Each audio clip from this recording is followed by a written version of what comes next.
What up? I'm Swole Dog. I like to build cool stuff. I just finished filming my Moab recap video and talking about losing my fuel pump out there on Hell's Revenge, and I fixed it yesterday, and I just wanted to show you a little bit what happened there. When I had put this sump on it about 2 years ago, I had put silicone around the O-ring because I wanted to make sure that that's sealed right, because this tank is a little bit textured. And it didn't leak, but that O-ring, that RTV around the O-ring kind of squoze out on the inside of the tank, ended up breaking down and plugging up the fuel filters. Well, not the fuel filters, actually the screen. I didn't have a pre-screen before the pump, but it ended up plugging up 3 of the pumps, and that's what ended up being the issue. A couple little clips of that.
That crap.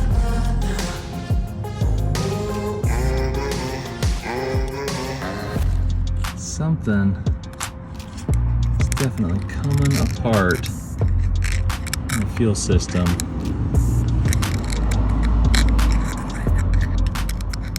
It's smoking my fuel pumps. All right, we're gonna get this sump cleaned out. We started tearing it. We drained all the fuel. We've got this fuel line unhooked, and we had already cleaned out this. We had pulled this off, and it was filled with silicone when we first got back from Moab, and that's still cleaned out, but we drained all the fuel. This is the stuff that I pulled out of the tank that was kind of floating around in there. You could see was, let's see if I can get the, down here by the sump, down in there, and we're gonna pull the sump off and see what else we get out of there. But these 2 pumps, I'm betting, are plugged up too. This is the one that I put on originally when I put the fuel sump on this tank and cleaned it out because the foam had broken down. And it was on for about 2 years, but I didn't drive the Jeep much. And then the night before we left for Moab, it was not building fuel pressure, and so I put this one on. This one made it halfway through the trip, and then it started acting up when we were on Hell's Revenge, and that's when I bought one in Moab, which is the one that is currently still on there, which started acting up after we got home from Moab and I was pulling it off the trailer. But once I cleaned it out, figured out what was going on, it ran like a top. So I'm betting that I've already loosened these, but I'm betting. So this is the one that we put on the night before the Moab trip and then started acting up. It would still run and idle, but you couldn't give it any gas, it would die. So let's see. Oh yeah. Holy cow, look at that in there. Chunks and chunks of silicone.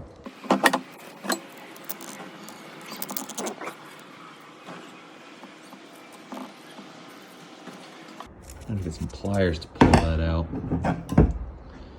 Spray some stuff in there to clean it out. Let's take a look at the other one. I originally thought that this fitting that I had made, because when I had this fuel pump, when I put it on originally, it had a weird fitting right here, like a hardline adapter that it came with. And so I had made this fitting, and I originally thought maybe there was a restriction going on here that was causing the issue. But obviously that wasn't the case. And so the one I bought in Moai was actually the same pump, different part number, but it came with a fitting, a barb fitting that fit in. But obviously that wasn't the case. So let's take a look at this one. So this is the original one I put on after the fuel sump. Oh man, look at that chunk in there. Ooh.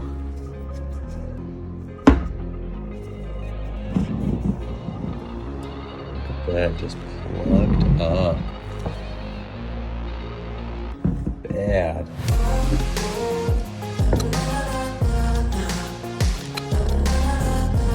My goodness.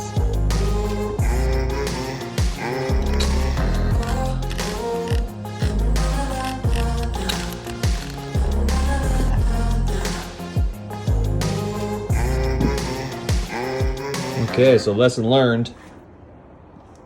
Two things. One thing, there's a screen in here that goes into the pump, but I'm also planning on putting a pre-screen before the fuel pump, because I've got my filter after the fuel pump over the engine. Probably running a higher micron. I might actually change that one out to a different one because that one's getting kind of old, and the way the cartridges work. Might just do an inline one that's a little bit slicker. And then I'm also thinking about getting a pre-screen inline that you can take apart and clean. Probably just from Summit Racing or something. But number one, probably put a pre-screen filter always before your pump. And then when you put your sump on, don't put O-ring, or don't put that O-ring. I had put a little bit of silicone on the O-ring because this is textured and I wanted it to be able to seal. You can kind of still see a little bit leaking out right on the edges right there. It's all dried, but the stuff that squoze out probably on the inside, we'll find out here in a second when I pull that off. But obviously it broke down and started plugging up my fuel filter. So let's get that sump tore off. All right, the sump is pulled off. I need to get the rest of that out, but man, you can already start to see, look at all this. This came out of there. And there's all this. All these chunks still.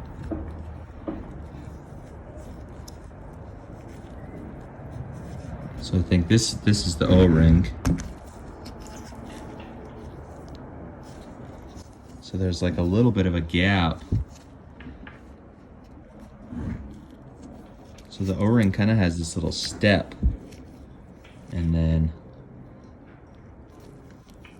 there's probably stuff in there between this actual and then, because this kind of sits, this little step up kind of sits inside the tank where you drill the hole. Anyways, all that stuff probably just got squoze out into the tank. So it's kind of crazy that everything that's touching the fluid, because this was all black, this was all anodized black, and it's turning it this red color. I don't know if it's the gas is breaking down the anodization or whatever. I don't know. Who knows? Pretty interesting though. Let's look at the bottom of this. Yeah, you can still see.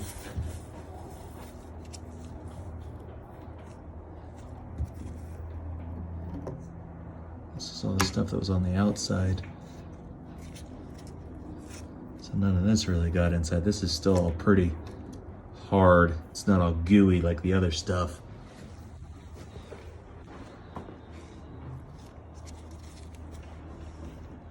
This stuff's like really jello-y. It's almost like it's...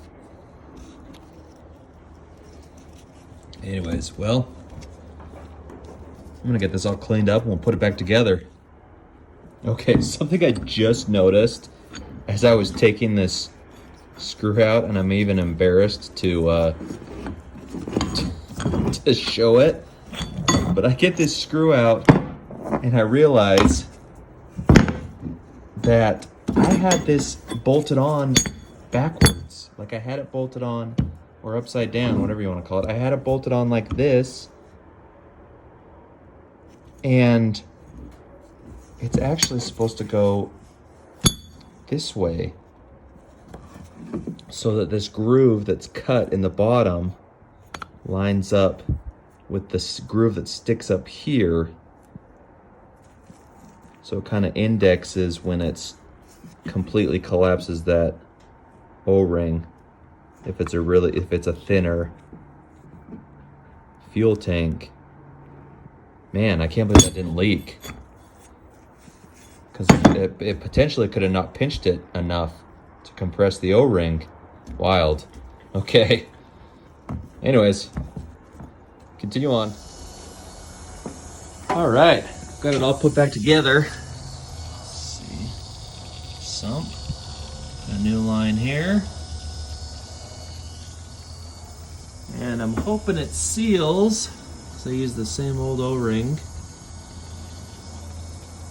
but I tried to put it all back on the same spot because the tank is a little deformed on where the little cutout was on the top plate, but I put it back in the right way this time.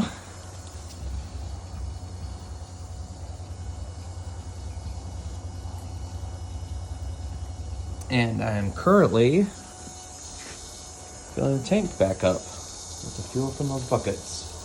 I talked about putting a pre-screen filter on here, and I'm gonna do that eventually because I'm gonna redo the whole fuel system on this. I just need to get it back running again. But I got everything cleaned out, and this fuel pump is actually the very first one that I put on, the first one that went bad, and it seems to be working just fine. It's quiet and it's draining that fuel pretty quick. Whether it builds fuel pressure or not, I don't know, but I'm still gonna keep it around because it's working great as a transfer. And I've got a little ghetto set up here to run it, but it's working great. So no leaks yet. We'll get back together and fire it up. All right, got her filled up. You can really see there. We have about 7 gallons in the buckets. Don't see any leaks. And then I had 5 gallons that I threw in it also. All looks pretty good right now.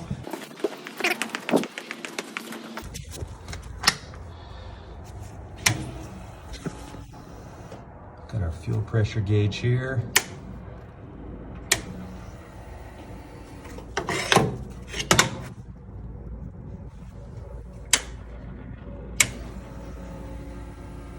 About 55.